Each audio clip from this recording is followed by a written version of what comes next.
kegiatan kita pada pagi hari ini, Bapak Ibu. Assalamualaikum warahmatullahi wabarakatuh. Selamat pagi, Bapak Ibu. Apa kabarnya hari ini? Semoga baik-baik saja dan dalam keadaan yang sehat ya, Bapak Ibu ya. Jumpa lagi dalam kegiatan Bincang Kesehatan bagi Pegawai edisi ke-7 Jumat 9 September 2022. Dan izinkanlah saya Kristanti Permata Vidiarsi, Pranata Humas dari kawasan Bandung yang akan menjadi MC pada kesempatan pada pagi hari ini.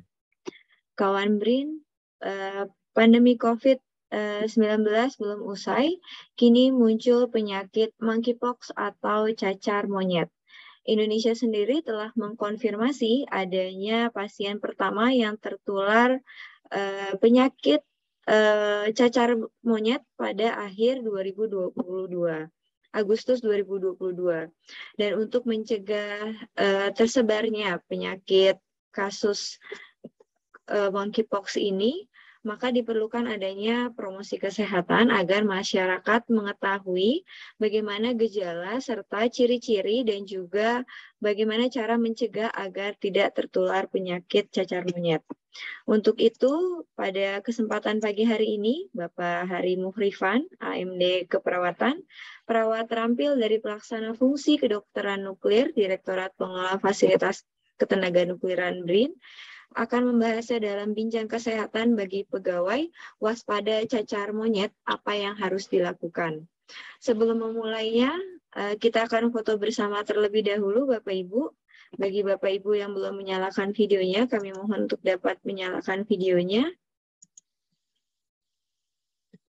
Silahkan dinyalakan videonya, Bapak Ibu. Bu Esther, Pak Jaka, Pak Galan, Bu Titin, Bu Iim, silahkan.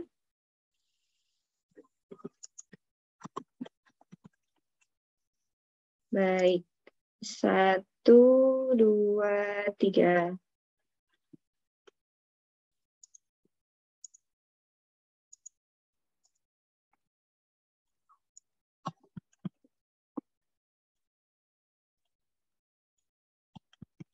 Sekali lagi, 1, 2, 3. Siap. Terima kasih Bapak Ibu. Selanjutnya kami akan membacakan CV dari narasumber terlebih dahulu. Nama lengkap Bapak Hari Muhrifan AMD Keperawatan, tempat tanggal lahir Muko-Muko 21 Maret 1993, pangkat dan golongan 2D pengatur tingkat 1, latar belakang pendidikan D3 Keperawatan Politeknik Kesehatan Bengkulu, jabatan fungsionalnya perawat terampil pelaksana fungsi kedokteran nuklir Bandung, Direktorat Pengelola Fasilitas Ketenaganuklieran. Kepada kawan BRIN yang ingin bertanya, kami persilahkan untuk menuliskan pertanyaan pada kolom chat, atau jika ingin bertanya langsung kepada narasumber, silakan raise hand. Pak Ivan sudah siap ya? Siap. Baik, ada Babang Tanfan sedang terkulai, kepada Bang Ivan dipersilahkan. Cakep. Luar biasa bantunya Bu Tanti. Makasih Bu Tanti. Bisa dengar suara saya? Bisa. Sudah jelas Pak, silahkan. Baik, Assalamualaikum warahmatullahi wabarakatuh. Selamat pagi, saya mohon izin untuk share screen.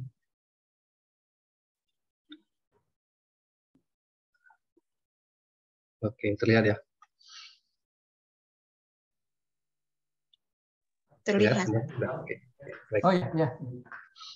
Terima kasih atas kesempatan yang diberikan para hadirin sekalian yang sudah menyempatkan hadir pada pagi hari ini untuk sama-sama kita mendapatkan sedikit informasi tentang update berita kesehatan terbaru yang mungkin udah dengar beberapa minggu terakhir.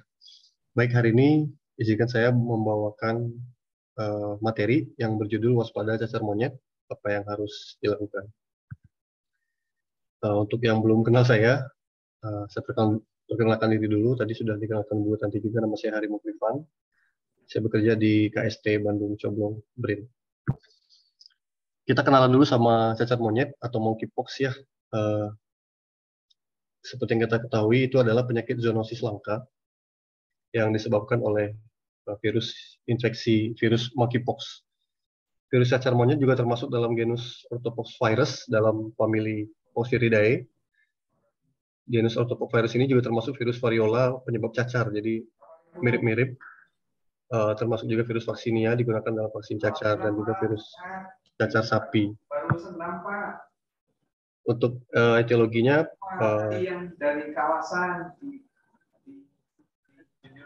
penyakitnya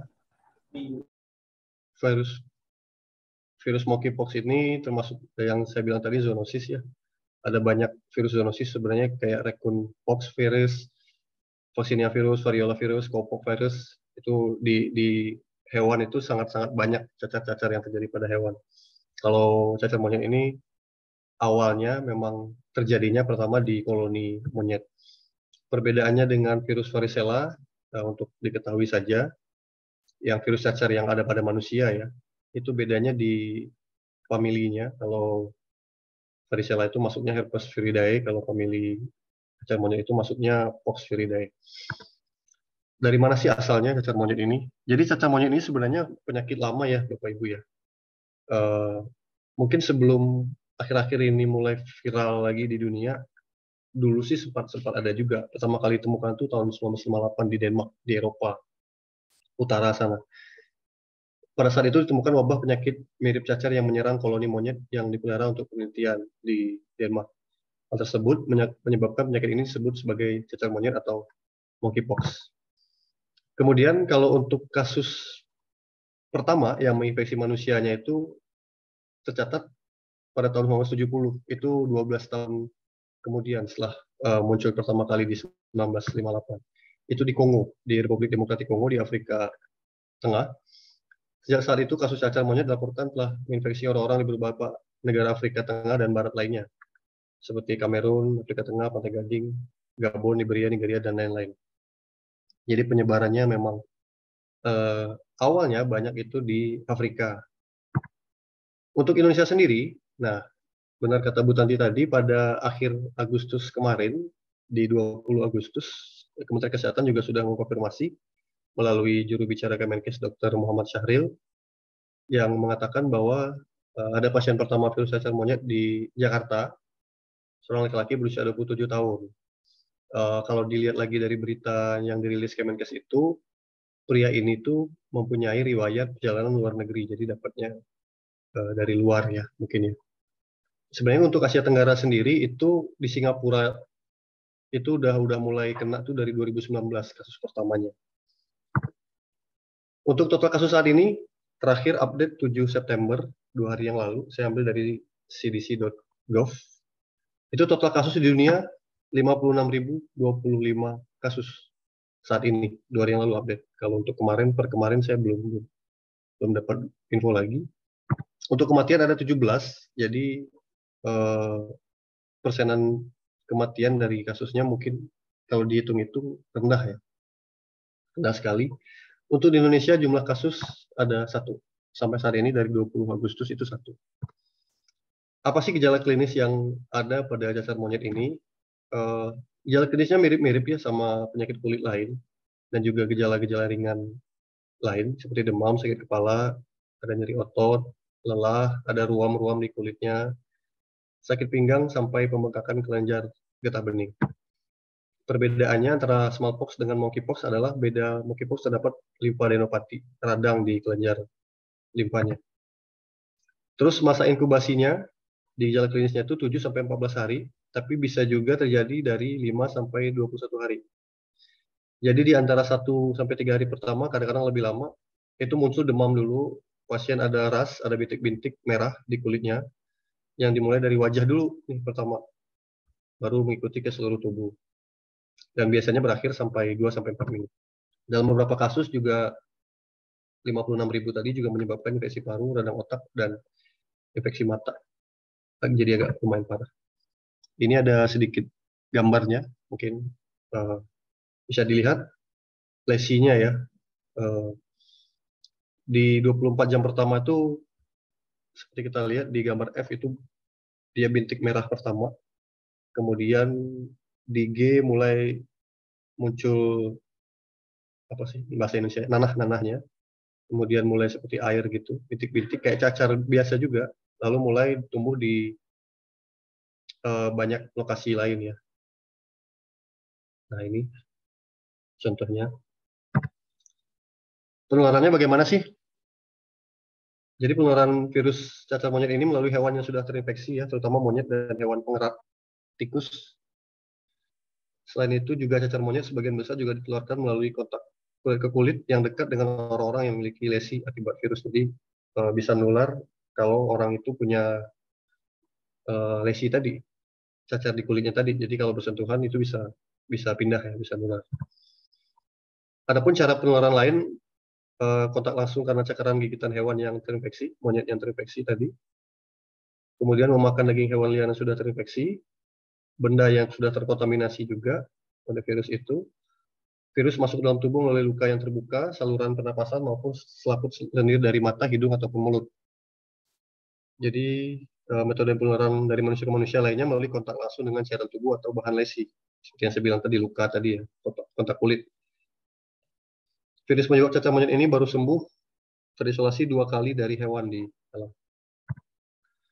Jadi dalam 1-3 hari, kadang-kadang lebih, setelah munculnya demam, penderita akan mengalami ruam di kulit, sering dimulai pada wajah, kemudian menyebar ke seluruh tubuh. Penyakit ini biasanya berlangsung selama 2-4 minggu. Di Afrika, cacar monyet telah terbukti menyebabkan kematian pada 1 dari 10 orang terinfeksi penyakit tersebut.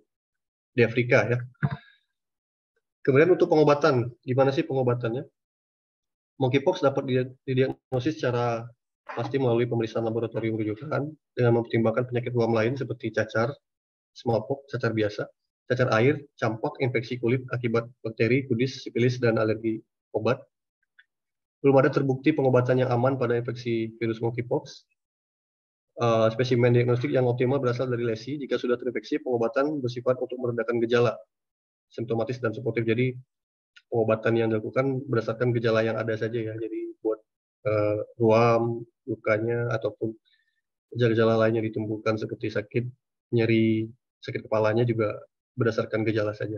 Tujuannya hanya dengan cara mengontrol penyebaran virus melalui pemberian vaksinasi smallpox dan obat anti vaksin imunoglobulin. Setelah penanganan, monkeypox biasanya merupakan penyakit yang dapat sembuh sendiri dengan gejala yang berlangsung selama 14 sampai 21 hari. 2 sampai 4 minggu maksimal setelah diberikan penanganan secara baik ya. Umumnya kelompok yang lebih rentan terhadap monkeypox adalah mereka yang berusia lebih muda. Di Afrika dan negara lainnya, kurang dari 10% kasus yang dilaporkan, sebagian besar diantaranya adalah anak-anak. Gimana sih pencegahannya? Ini intinya yang dapat dilakukan dengan hindari kontak dengan hewan yang dapat menjadi reservoir virus, termasuk hewan yang sakit atau yang ditemukan mati di daerah di mana cacar monyet terjadi. Jadi mungkin seperti kebun binatang ya, atau lokasi-lokasi yang ada koloni kera monyet. Ya kita nggak tahu sudah kera-kera ini sakit atau sehat juga kita nggak tahu ya. Jadi sebisa mungkin hindari kontak. Hindari juga kontak dengan bahan apapun seperti tempat tidur yang pernah bersentuhan dengan hewan yang sakit. Pisahkan pasien yang terinfeksi dari orang lain yang mungkin berisiko infeksi. Ini mungkin yang sudah masuk penanganan rumah sakit ya. Batasi konsumsi dengan darah atau daging yang tidak dimasak dengan baik maupun daging yang diburu dari hewan liar. Menggunakan alat pelindung diri saat merawat pasien yang terinfeksi bagi tenaga kesehatan. Kemudian yang paling penting adalah terapkan perilaku hidup bersih dan sehat. Lakukan kebersihan tangan yang baik setelah kontak dengan hewan atau manusia yang terinfeksi. Misalnya mencuci tangan dengan sabun dan air atau menggunakan pembersih tangan berbasis alkohol. Ini cara pencegahan yang bisa kita lakukan. Untuk anak-anak sebaiknya tidak melewatkan vaksin cacar air. Virus cacar air dan cacar monyet sendiri saling terkait sehingga vaksin cacar air dapat memberikan perlindungan terhadap cacar monyet. Terlebih, penelitian memperkirakan lebih dari 70% orang di dunia tidak memiliki imunitas terhadap cacar monyet karena belum mendapatkan vaksin cacar air. Ini perbedaannya monkeypox, smallpox, sama chickenpox ya. Cara penularan mirip-mirip sih. Kontak ya, kulit, luka, kontak langsung. Masa inkubasi perbedaannya kalau monkeypox itu 5 sampai 21 hari, kalau cacar biasa itu 7 sampai 19 hari. Gejala dan tandanya khasnya limfadenopati. Cara pencegahan tidak ada vaksin monkeypox sampai saat ini. Hindari faktor risiko saja dan kunjungan ke negara terjangkit. Seperti contoh tadi Indonesia hanya ada 1 kasus dan mungkin saat ini udah mulai tertangani ya. Jadi tidak menyebar secara banyak. Dan bisa kita lihat juga kalau sebelum bepergian ke luar negeri, ke negara yang dituju, lihat dulu riwayat negara tersebut apakah banyak cacar monyet atau tidak. Fatalitas kasusnya gejala ringan, namun di Afrika fatality rate-nya 1-10% di Afrika. Jadi tetap terapkan pola hidup bersih dan sehat dengan menggunakan masker, menghindari perkumpulan yang terlalu ramai, dan mencuci tangan menggunakan sabun. Segera lakukan pemeriksaan apabila mengalami gejala cacar monyet seperti demam, dan muncul ruam ke fasilitas kesehatan terdekat, agar dapat segera mendapatkan penanganan yang cepat dan tepat. Terima kasih, mungkin sekian dari saya sedikit. Apabila ada pertanyaan, silakan langsung saja. Kembalikan ke moderator, silakan.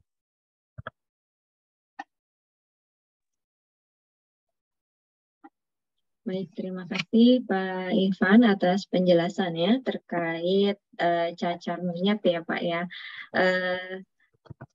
Kalau kita lihat ya Pak Ivan ya, memang literasi atau berita tentang cacar monyet itu tidak seheboh COVID ya untuk di Indonesia. Nah, bahkan si pasien yang sudah terjangkit itu juga tidak ada pengumumannya apakah dia sudah sembuh atau belum ya Pak ya? Iya. Nggak ada ya? Belum ada rilis beritanya dari pemerintah juga sih. Oke, baik. Ada pertanyaan yang pertama, Pak, dari Bu Lisdiani. Indonesia kaya akan obat herbal. Apakah ada obat herbal yang memungkinkan untuk cacar monyet, Pak? Langsung dijawab? Silakan, Pak.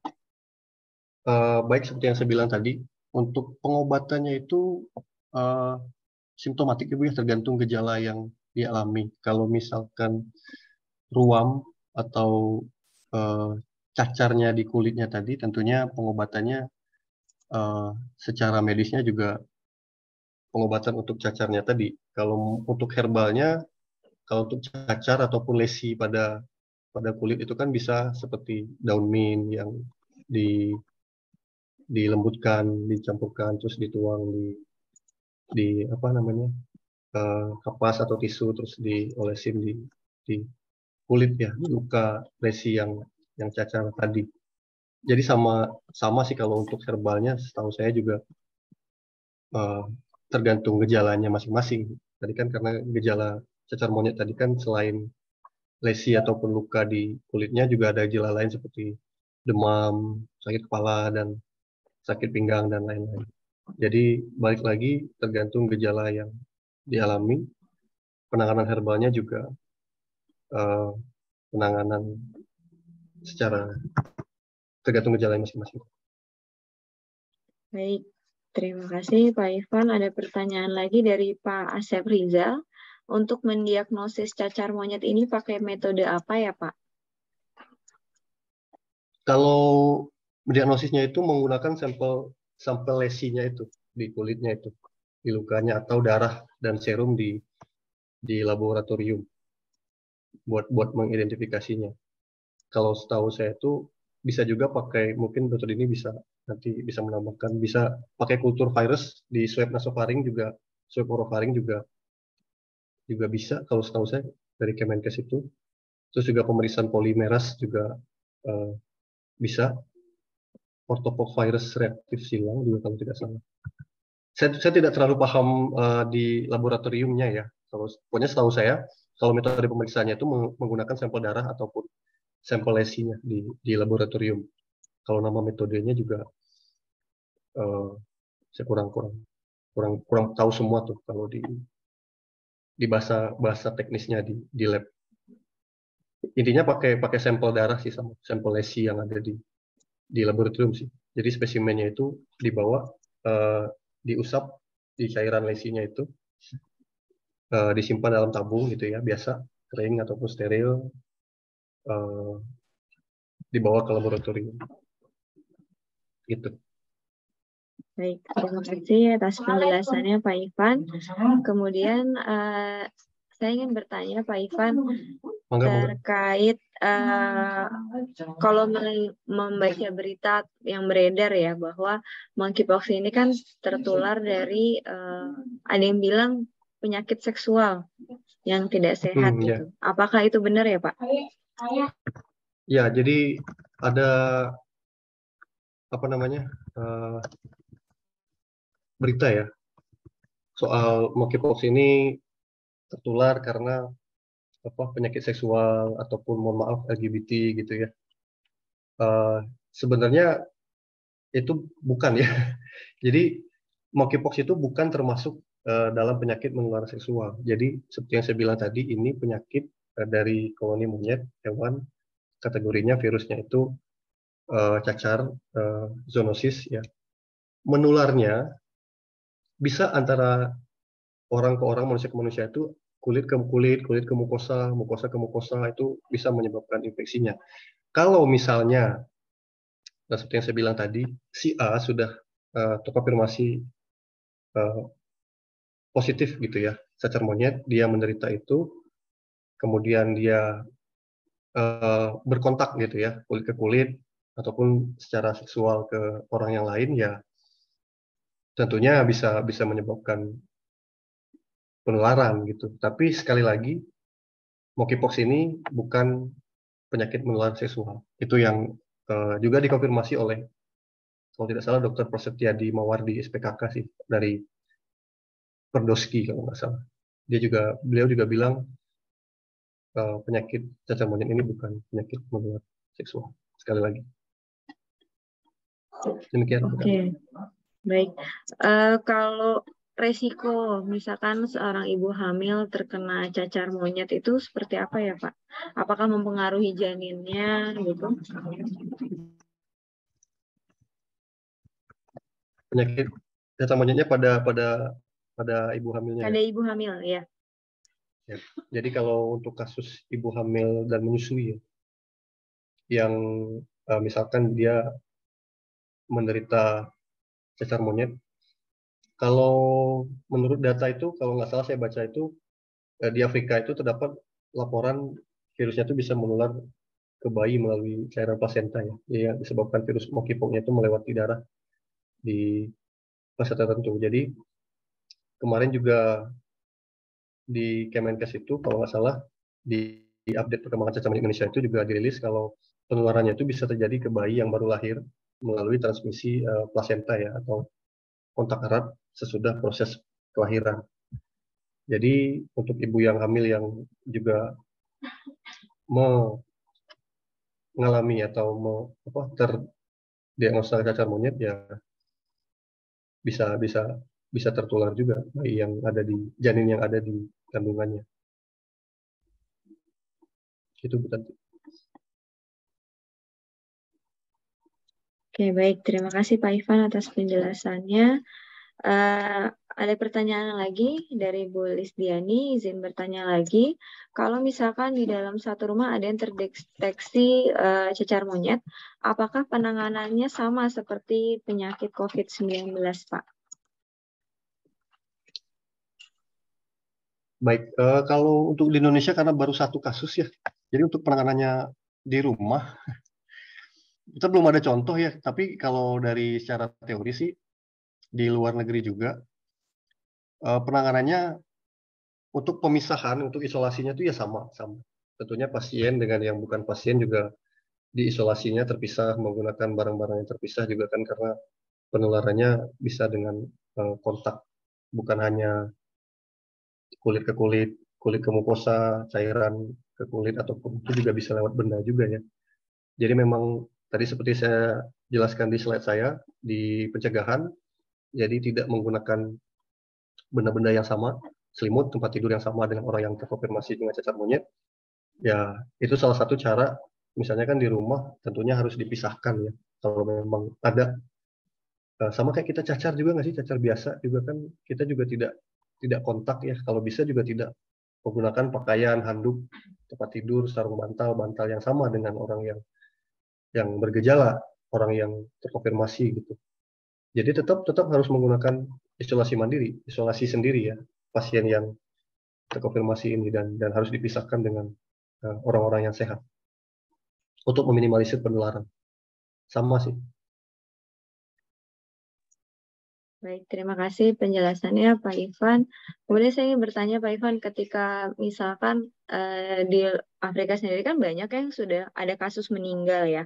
Apa sih yang memperberat dia sampai istilahnya dia bisa meninggal, yang ini nggak meninggal gitu. Kalau COVID kan berarti kemungkinan dia punya kayak komorbid itu kan lebih apa ya, lebih besar kemungkinan untuk dia bisa meninggal ya. Apakah kalau untuk cacar monyet itu juga sama ya Pak? Ya, jadi kalau kasus-kasus di dunia itu yang di luar, karena dia tidak ada penguatan khusus gitu ya atau vaksinasi khususnya, jadi pasien yang dirawat di isolasi di rumah sakit itu kan tujuannya untuk mencegah penularan ya, terutama. Jadi ada fase-fase perawatan itu, ada fase erupsinya itu. Jadi kalau biasanya pasien-pasien yang memburuk itu yang berada dalam kondisi penurunan daya tahan tubuh. Bisa juga di rumah sakit terkena infeksi nosokomial seperti itu yang memperparah penyakitnya. Jadi sebenarnya sama sih ya, semua penyakit, jika semua wabah, jika orang itu punya penyakit bawaan tertentu, tentunya itu akan memperburuk penyakit yang diterimanya itu, wabah yang dia derita itu. Tentunya misalkan dia punya penyakit bawaan yang berhubungan erat seperti COVID ya, dia punya penyakit bawaan pernapasan, ada gangguan pernapasan juga akan memperburuk COVID-nya. Mungkin dia karena daya tahan tubuhnya memang jelek, ataupun pasien dengan AIDS gitu ya, dia punya riwayat AIDS, terus dia tertular monkeypox juga mungkin akan memperburuk, pasti akan memperburuk keadaan dia juga. Nah, tergantung dari perawatan dia tadi, di isolasinya di rumah sakit, perawatannya gimana, karena kita tahu sendiri di rumah sakit juga ada yang namanya infeksi nosokomial ya, jadi infeksi yang bisa didapat di rumah sakit saat perawatan. Gitu. Jadi kalau misalkan ada tertular penyakit tadi cacar monyet itu, apakah penanganan lebih baik isolasi mandiri di rumah atau seberbahaya itu sampai dirawat di rumah sakit ya Pak Ivan? Karena yang pasien yang di Jakarta itu dirawat di rumah sakit ya yang saya baca ya. Iya, karena kita belum ada kasusnya, baru satu dan sangat jarang, sama kayak dulu awal COVID ya, kita harus lapor pihak terkait lah. Kalau memang seperti saya bilang tadi di slide terakhir saya, kalau curiga ruam, ada bintik-bintik, kita juga lihat riwayat kita dari luar negeri, kita juga lihat riwayat kita pernah kontak dengan hewan, tentunya kita curiga kan, ya kita harus cepat lapor ke misalnya tenaga kesehatan yang terdekat dari kita, misalkan puskesmas ataupun dokter di kantor ataupun dokter di rumah sakit. Tentunya dari sana juga akan dilaporkan kasusnya, akan diperiksa hasilnya apa. Nah, nanti kan akan ada sarannya akan dirawatnya di mana. Tentunya kalau untuk baru-baru kan dan masih bisa masih belum banyak, ya bisa diutamakan gitu perawatannya. Mungkin akan dilakukan di rumah sakit pasti. Dan juga paling baiknya ya karena di rumah sakit ada tenaga kesehatan yang ahli di bidang itu kan. Tentunya kita tidak bisa diam saja tanpa memberitahu dan perawatannya dilakukan di rumah sendiri ya juga. Walaupun pengobatannya juga simptomatik sesuai gejala yang dialami ya, saran saya sih tidak bisa kita lakukan sendiri di rumah ya kalau untuk kasus-kasus yang jarang kayak gini. Kita harus lapor. Itu, Bu Tanti. Oke, baik. Terima kasih Pak Ivan atas jawabannya. Kemudian ada pertanyaan Pak Ivan dari Pak Rian. Apakah bisa upaya penyembuhannya dengan mengambil serum dari monyet yang sudah sembuh dari cacar monyet tersebut, seperti COVID, Pak? Setahu saya belum sampai sana, Pak. Penyembuhan cacar monyet menggunakan sampel dari monyetnya sendiri, setahu saya di dunia juga belum sampai sana, Pak. Jadi memang pengobatannya itu sesuai gejala simptomatik. Jadi gejala yang dialami ya itu yang difokuskan untuk penyembuhannya, penghilangan rasa nyeri, demam tinggi, suhu tubuh, pencegahan infeksi yang makin banyak di kulit. dari sana sih. Setahu saya di dunia juga belum ada serum cacar monyet ya yang diambil dari monyetnya sendiri, dari hewannya sendiri sih. Setahu saya belum. Oke, baik. Gimana Pak Rian jawabannya? Terima kasih Pak Ivan.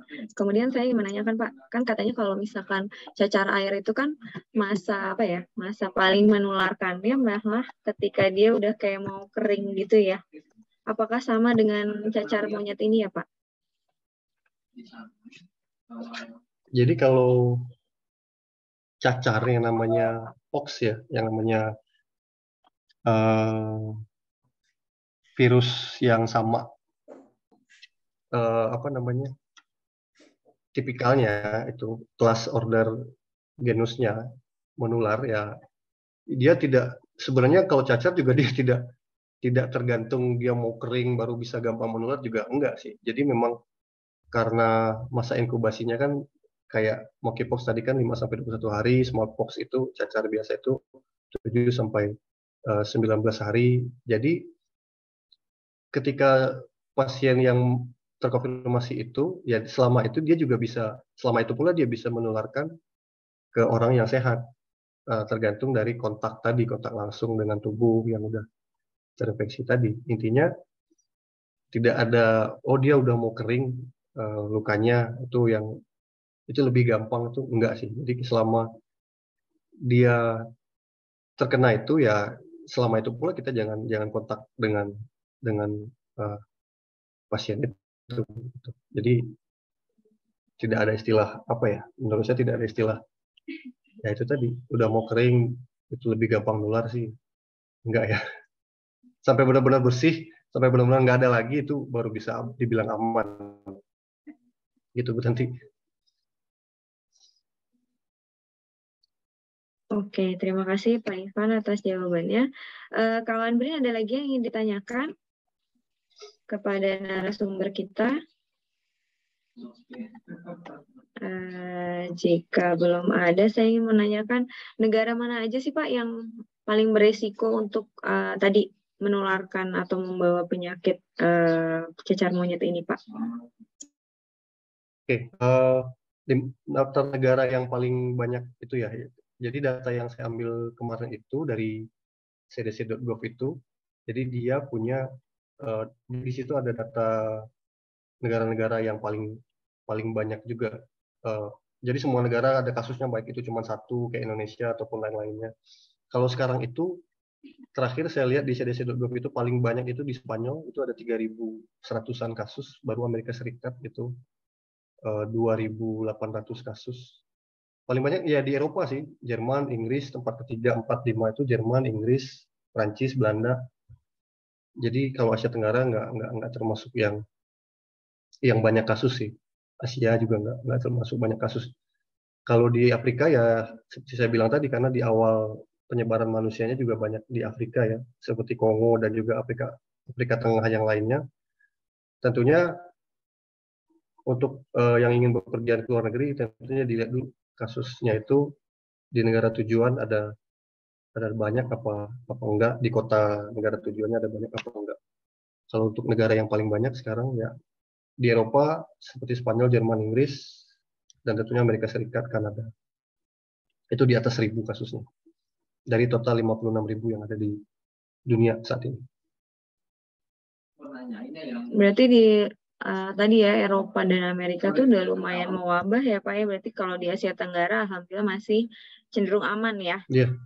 Oke, baik. Yeah. Terus saya ingin bertanya Pak, misalkan kayak COVID ya, kita udah terinfeksi pertama, kita kemungkinan bisa berulang ya.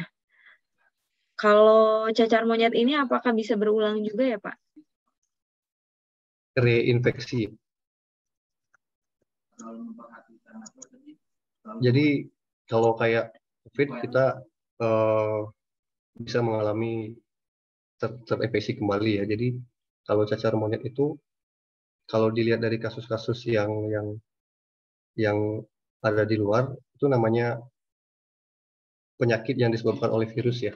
Jadi monkeypox itu kan disebabkan oleh virus. Yang namanya penyakit yang disebabkan oleh virus itu kemungkinan untuk bisa reinfeksi pada orang yang pernah terpapar itu ya sangat mungkin terjadi. Pasti sangat mungkin terjadi. Namanya juga penyakit yang disebabkan oleh virus. Ya seperti influenza juga yang paling ringan juga ya. Ya tentunya kita ya hampir sama dengan virus-virus lain. Reinfeksi itu ya sangat mungkin terjadi. Terutama yang memiliki daya tahan tubuh yang lemah, gitu, imunitasnya lemah, dan juga antibodinya lemah. Jadi apalagi ketika dia punya riwayat kontak, ya saat virus masuk, ya tubuh akan membentuk antibodi kan, secara umumnya ya. Jadi akan ada antibodi, dan setelah itu baru kita bisa ketahui kita bisa bertahan atau tidak. Jadi ya yang namanya cacar monyet ya karena itu virus, ya kemungkinan untuk bisa terinfeksi lagi ya sangat mungkin terjadi. Intinya kita mengurangi faktor risiko sih, ya kontak seperti yang saya bilang tadi, daya tahan tubuh ditingkatkan, ya insya Allah virus-virus apapun juga kita bisa buat tahan ya. Itu sih, itu nanti. Baik, terima kasih Pak Ivan atas penjelasannya. Bapak Ibu, ada yang ingin ditanyakan kepada narasumber atau mungkin Dokter Dini ada mau yang ditambahkan, Dok? Dipersilahkan.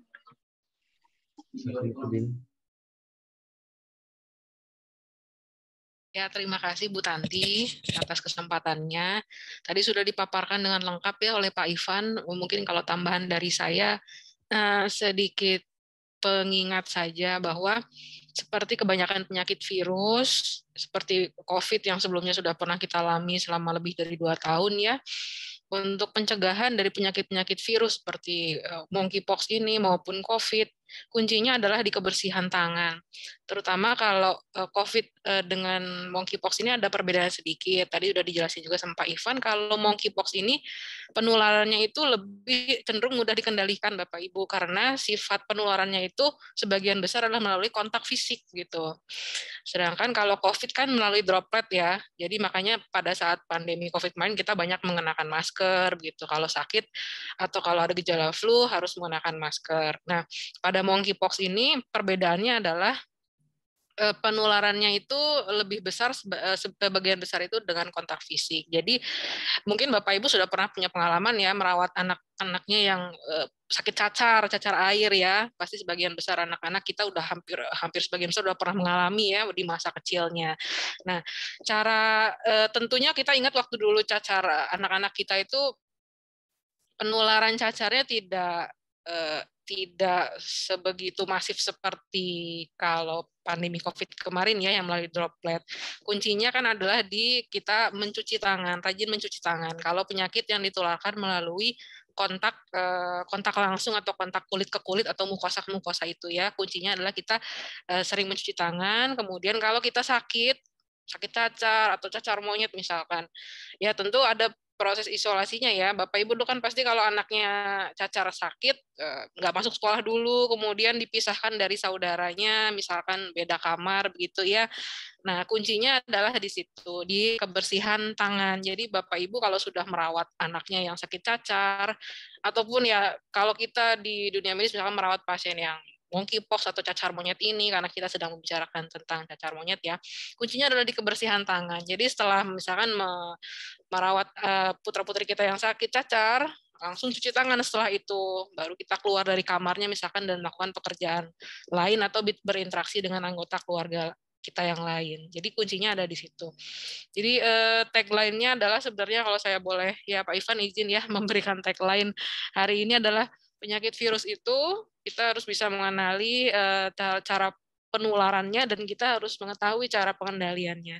Kita kemarin 2 tahun lebih sudah ditempa ya dengan COVID-19, sudah mempunyai kebiasaan yang baik yaitu mengenakan masker, kemudian mencuci tangan. Nah, seiring menurunnya pandemi COVID dan membaiknya dunia ini, janganlah kita melupakan kebiasaan-kebiasaan baik yang sudah kita terapkan selama 2 tahun terakhir ini. Karena kebiasaan baik itu juga berlaku untuk penyakit-penyakit lain yang mungkin belum kita ketahui ya, seperti cacar monyet yang baru-baru ini viral gitu, dan mungkin penyakit-penyakit lainnya, karena dunia mikrobiologi itu kan selalu berevolusi ya, jadi akan selalu muncul nanti penyakit-penyakit baru yang mungkin kita belum tahu tata cara penanganannya. Tapi dengan pola hidup yang baik, sangat sederhana ya, mencuci tangan itu bisa menyelamatkan banyak kerugian Bapak Ibu ya, mulai dari sakit pilek, diare, sehingga tidak bisa masuk sekolah, tidak bisa masuk ke kantor, dan sebagainya. Gitu.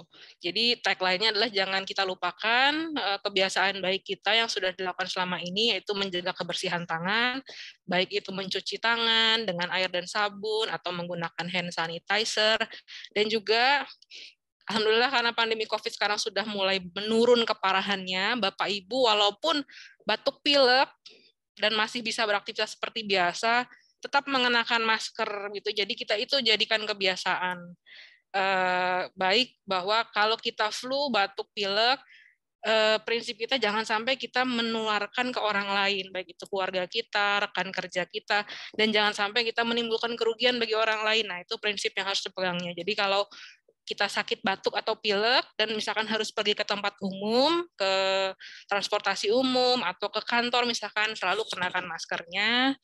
Terus tadi jangan lupa menjaga kebersihan tangannya. Mungkin seperti itu. Baik, terima kasih Dokter Dini atas penjelasannya. Pak Ivan, ada yang bilang katanya nih, saya mau bertanya lagi, ada yang bilang katanya kalau cacar itu nggak boleh mandi, bener nggak sih? Kalau ini sama nggak? Cacar nggak boleh Katanya mandi. gitu.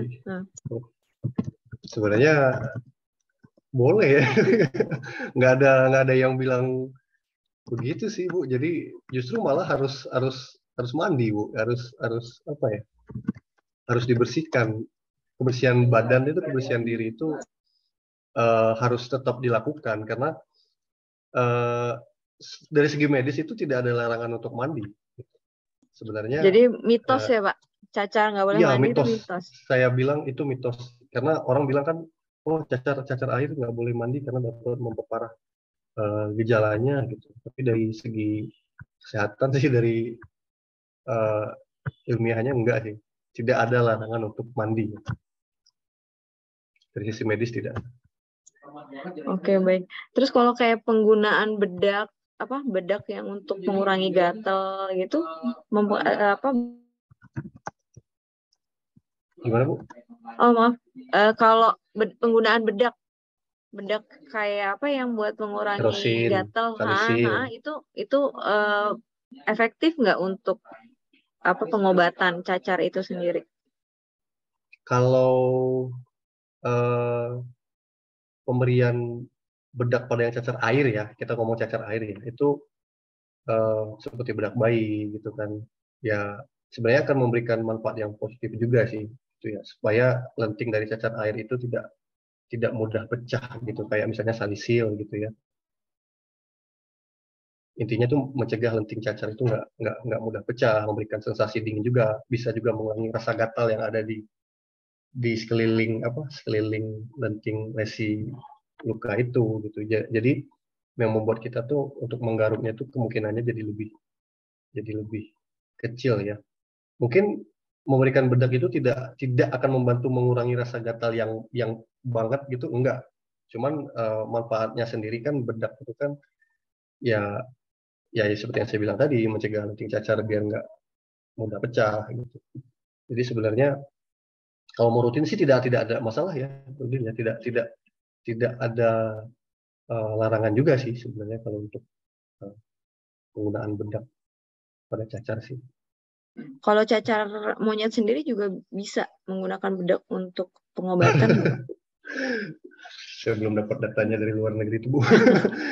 Orang pakai bedak apa gimana? Soalnya satu kasus ini juga kan tidak di blow up ya. Tidak spill banget sama Kemenkesnya, perawatannya gimana juga kita tidak bisa mengakses datanya juga sih. Jadi saya kalau untuk cacar monyet sih saya berani bilang saya belum. Kalau untuk bedak saya belum belum tahu sih. Baik, terima kasih penjelasannya Pak Ivan. Please, pertanyaan dari saya sudah habis. Untuk kawan BRIN ada yang ingin ditanyakan kepada Pak Ivan? Baik, kalau tidak ada, mungkin ada closing statement Pak Ivan dari Pak Ivan untuk bincang kesehatan bagi pegawai kita pada pagi hari ini. Dipersilahkan Pak Ivan. Baik, terima kasih Bu Cantik. Intinya seperti yang saya jelaskan di slide terakhir saya dan juga ditambahkan notul ini tadi, apapun risiko penyakitnya, virus, bakterinya, tentu bisa kita cegah karena kita kembali lagi ya mencegah.